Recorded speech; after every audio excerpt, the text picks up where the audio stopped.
Hey, and welcome back. My name is Davon Reeves, your favorite hotel owner, and I'm here for just weekly hospitality tea, new year, new wealth on my YouTube channel. And my goal this year is to be consistent. So last week I said, you know what, I'm going to come to you all next week, every week, right?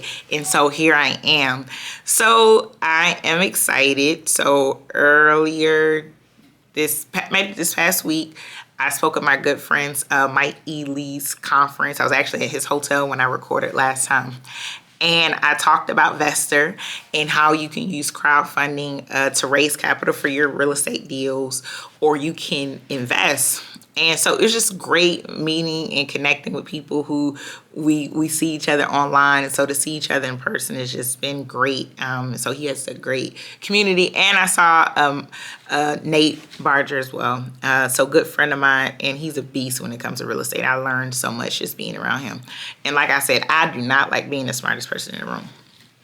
And also, I just announced that I'll be speaking at the Hunter Conference on March 18th, 2025. So the Hunter Hotel Conference, for those who don't know what it is probably one of the largest. So there are 4 major hotel investment conferences. You have Alice. I'm going to say it in the order that it is throughout the year, right? So you have Alice that happens in January. You have Hunter Hotel. So Alice stands for the American Lodging Investment Summit. And then Hunter Hotel Investment Conference, that's in March. That's in Atlanta. Alice is in LA. And then in June, you have NYU, which is in New York. And you have the Lodging Conference, that's in Arizona. And so I'm excited. I spoke at NYU last year. I'm speaking at Hunter this year. And so let me tell you about Hunter. So this is a special moment for me because in 2007 or 2008, while I was in college, I was awarded $1,000, the Bob Hunter Scholarship. So Bob Hunter is the founder of Hunter Hotels, which is a hotel brokerage firm, and the Hunter Hotels Investment Conference. And so I was awarded a scholarship, which I needed to help pay for my school. And I attended Georgia State University. And then in 2008, I believe I volunteered. And at that time, I still didn't know anything about hotel ownership. Like, it still did not dawn on me about owning a hotel. At that time, I think I wanted to become a conference planner, right? And so fast forward 2017, that's when I first year full-time entrepreneur. I went to the conference with Georgia State because I was on the board. 2017 or 2018. I take it back. It was 2018. And then 2021, after I acquired the Home 2 Suites, it was my first year going as an owner. So that was amazing. And it's either 2020 or 2022, I can't remember. That's why it's important to document everything. And then so fast forward to 2025, I'm going to be speaking on the principles of hotel investment. So it's a full circle. So I appreciate you so much, Hunter Hotels, for allowing me to speak. I'm excited for this opportunity to talk about my favorite subject, which is hotels. So for those who are looking to get into hotel investments or hotel ownership and really understand like the money side and understand the key players, definitely recommend for you to come out to the Hunter Hotel Conference. And of course, to see me speak, okay? It's going to be in Atlanta, Georgia, at one of my favorite hotels, the Marriott Marquis in downtown Atlanta. All right. And so for those who missed out, then my New Year, New Wealth webinar is on my YouTube channel. And also let me know what you think. Let me know what kind of topics that you want to hear about when it comes to hotel ownership or when it comes to marketing strategies. I'm going to be talking about everything. Every week I'm going to be coming and talking about different things because my job here is to share my knowledge. I was on a plane, matter of fact, when I went to speak at Mike's conference, I think it was the Big Deal Summit at his hotel in Columbus, Ohio. I was on a plane and met a young gentleman who recently graduated from Georgia Tech, and he's like, "What do you do?" And I'm telling him, and he's like, "Oh my gosh, it's so amazing!" And so we just started talking about real estate, and we just started talking about, if I was his age, what I would have done. Starting off in this real estate space. And so now I'm sharing with you. So if I had to fast forward 10 years ago, probably even 15 years ago, I got some advice and I didn't listen to it. The advice that I received was to buy a duplex as my first property. And I wish I would have done that. So I shared this with them. I said, hey, keep your credit strong, excellent as long as you possibly can. Save your money. If you can, buy a real estate property, some type of real estate property, single family. And so just start building, right? As an investment property, and actually, before I get into that, I'm probably going to have a whole segment on that, right? So that's just a little teaser. So if you want to hear more, let me know. And I'm just going to be talking about different strategies, right? Every week, that is my goal. I'm going to have special guests and talking about hotels, real estate, marketing, branding. That's what I'm going to be talking about, okay? And because I keep getting all these questions, and I'm like, you know what? Let me just share the knowledge and share the wealth. So, going back to the advice that I gave. All right. So, and if you like this, make sure you subscribe, all right? So that way you won't miss any. So, like I was telling him, if I had to start over, I would have gotten a duplex.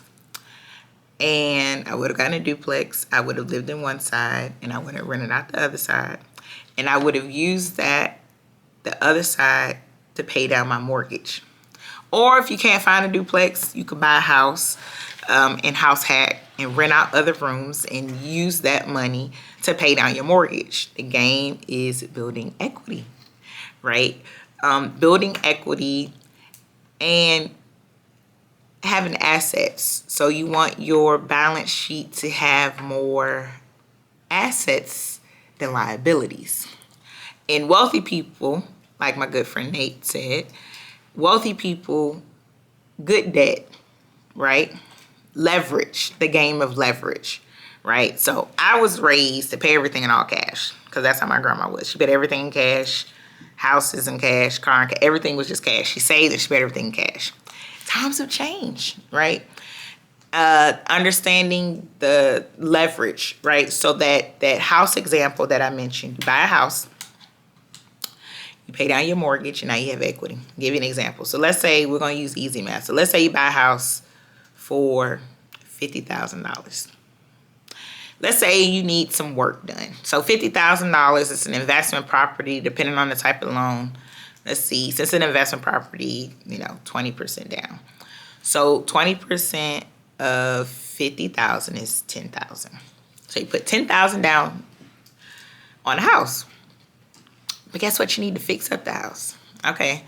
So let's say you fix up the house, you need about 50,000. So really you need $20,000 down because you need a loan for 100. Okay. So you fix up the property. So you're at the repair value now. It's 150, right? So now that house is 150,000, okay? And so you pay down your mortgage and you built equity. So you got 20%. So let's say you built in enough equity that now it's down to, the house is worth 150,000. You bought it for 100. So now it's worth 200,000 now. But what you put in was 100, and now it's worth 200,000. And so now you sold it. Now you have $100,000 in profit. So it's a couple things you could do. You could take that money and 100,000, you could buy something else, or you can take equity out of the Burr method, which is buy, renovate, refinance, and repeat. And so you can use that strategy and that method to grow your portfolio. So what does that mean?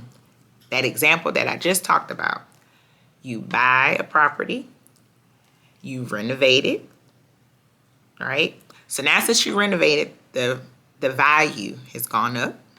Remember that example that I just talked about. And so you can refinance it out to pull the money out because now you have additional equity because the value has gone up. You refinance it, you pull the equity out, you pull that money out, and you buy something else. You can use that to pay off investors if you had to bring in investors, or you can use that to buy something else to build your portfolio. So if you want to hear more strategies about that, and guess what? You can do the same thing with hotels. So if you pay attention, a lot of stuff that I'm going to be sharing is stuff that you can also do with hotels as well. And what you, because a lot of people forget that hotels is a form of real estate. So thank you for tuning in. I will be back next week. Let me know in the comments what kind of topics you want to hear. I'll be bringing in special guests and having different conversations. So let me know what you think. Subscribe to my channel. And I can't wait to see you next week. Bye.